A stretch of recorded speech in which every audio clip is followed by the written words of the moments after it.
Shimon, turn your volume off.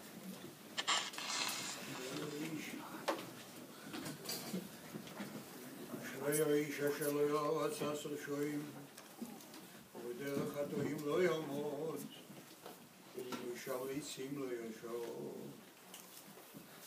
כי אם בסירס אדוני חפצוי ובסירסו יגה ימום ולא ילום ואויו כאיש אסורו פלגמיים אשר פיו ייתן בעיתוי ועולהו לא ייפויו וכל אשר יעשה יצליח לא יכנו רשעים כי אם כמויס אשר תצפן רוח על כן לא יקומו רשעים במשפט וחטאים בהדס צדיקים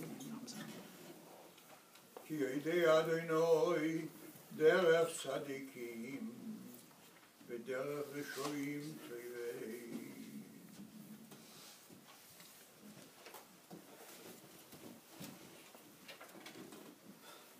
Benjamin Lachtel, grandson of Dr. Fink, has prepared some Divrei Hesped.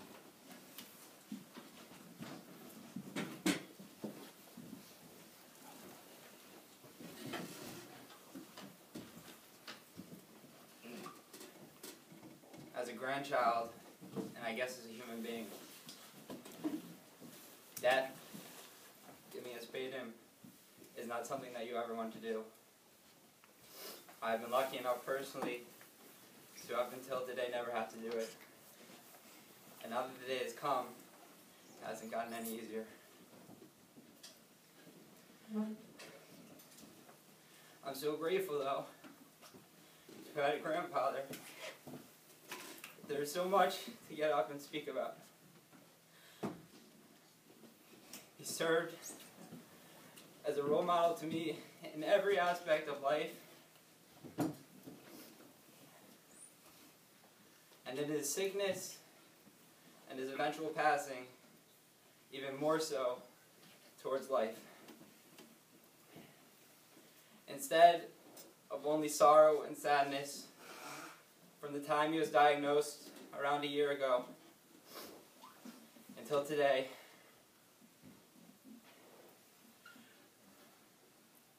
I saw a man that I loved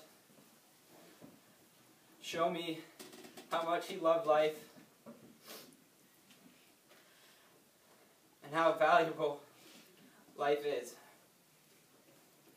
Even when he was told he could sit down and didn't have to fight any longer, he insisted that anything possible be done.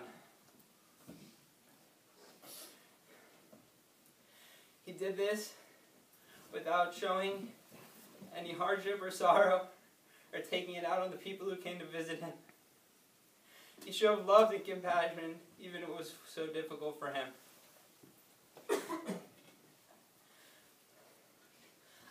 I owe endless gratitude to you, Grandpa. You taught me the most important things in life, and as you said, it were my bywords, were the three things: honesty, dignity, and decency. And through your life of every day, and through your sickness until you passed, you showed by example how to live a life of honesty, of dignity, and of decency.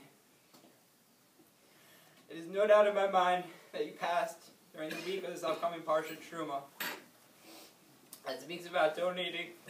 It speaks specifically about donating money, but it applies to time as well. And your stick-to-itiveness and your donation to this shul and this community is another area which I've gained so much knowledge and will use in my future.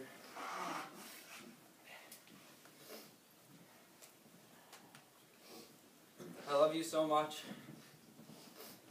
You taught me so much. Every day that I was able to visit you, whether you were in the hospital, at your house, or at the home, was another day of life, and another day that you enjoyed, and we were able to enjoy together. Through death, you show me how much to live, and I think that should be the message from your passing, is that no matter how difficult it gets, cherish life and realize that in the end, nobody knows when the end will come. And while you're alive, and while you're healthy, and even when you're sick, cherish every moment. And I cherished every moment for you, with you. Last Friday was the last time that I got to speak with you when you were conscious. The whole day you had been out, and we sat by watching. But just as I left for Shabbos, and I kissed you to say bye, you sparked up, and your eyes lit up, and you said, Benjamin, while you're here, please go home and enjoy the house. Please go do your work in the house. Even your last words to me were words of kindness, which you would represent. You will forever be my role model. I will forever love you. Goodbye, Grandpa.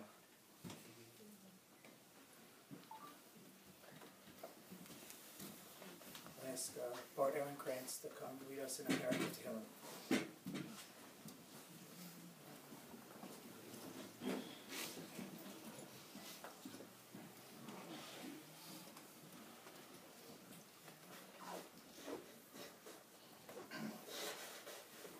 Mother David, Adonai Roy Loyachsa.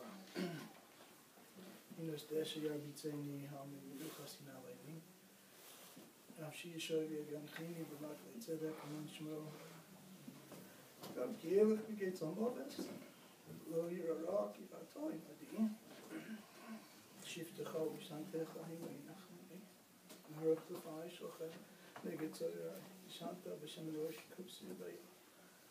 Achtuv, Chesed, Yudufuni Koyi, Mechadai, Mishati, Grace of the Lord, Leorachami. Rabbi Seymour Kutner has prepared some Divrei Hesped.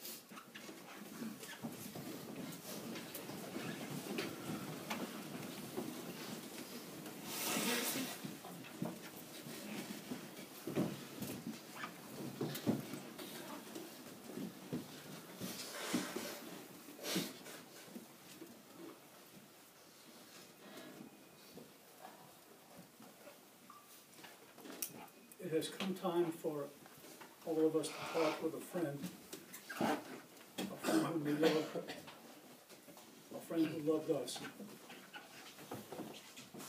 To tell you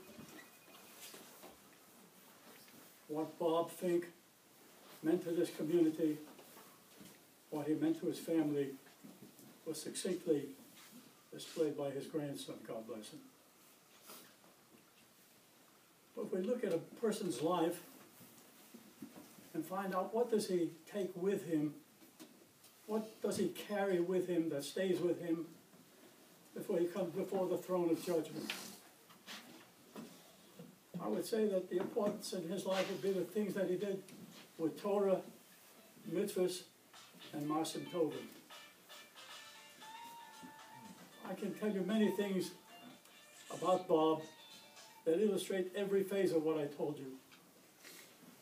Let me describe a few little things in his lifetime. There's so much I really want to say to Jerry, to the children, to the grandchildren. My heart overflows with feeling for them because Malka, God bless her, and I were with Bob yesterday or the day before yesterday. I came to see him in his room. I held his hand and stood with him for about a half hour talking to him. And he talked to me too. I took his hand, I said, Bob, you know that I love you, don't you? He smiled at me. He took my hand and kissed my hand. He said, you know, I love you too. I didn't have to have him tell me that. I knew it. He was a man who displayed love and concern for everybody whom he could help. As an illustration, there was a man in this community who needed some help physically, to be his companion, to be his nurse, to work with him. I'm talking about my good friend George over there. George, God bless you. May you live and be well. We know what Bob meant to you. The way Bob treated that man is an exemplary thought how a person should give of himself to someone who is in need.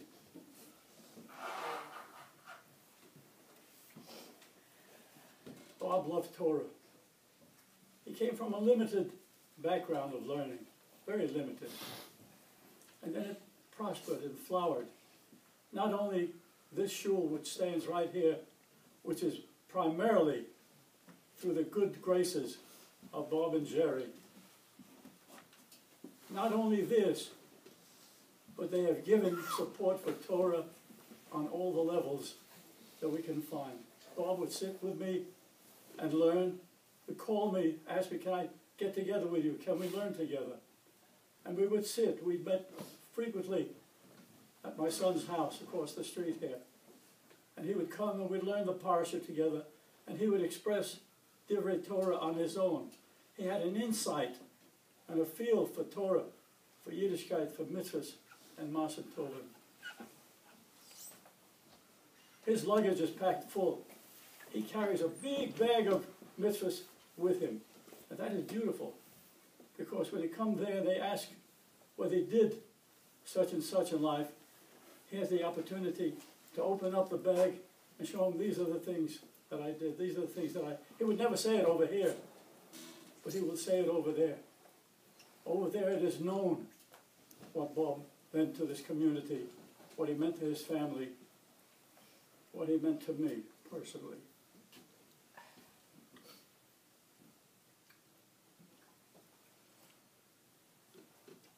Jerry, I hope you hear me, but you have been a pillar of strength.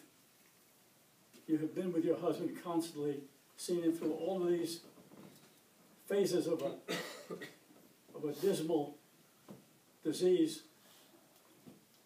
and came out of it strong. You appeared cheerful with him. You appeared hopeful with him. You gave him every bit of hope that he would make it. And he was so wonderful when we talked to him, when we learned together. There was never any discussion about disease, any difficulty. It was constantly, he was interested in what we were learning and what we were doing. And you know, when it comes a time to say goodbye to a friend, I'm reminded of a story in Tanakh. It's worth repeating this story. Eliyahu Hanavi, the great prophet Eliyahu, who comes to visit us at the Sidurim, who helps us out in times of trouble, who never died, went up into heaven alive, was the greatest prophet of his time and of our time. He worked in a period of difficulty against a wicked king and an even worse queen, Acha ben Izebel. And he fought them and had the courage to stand in front of them and beat them down and make them understand that they were doing wrong, when idol worship at that time was prevalent, even among our own people.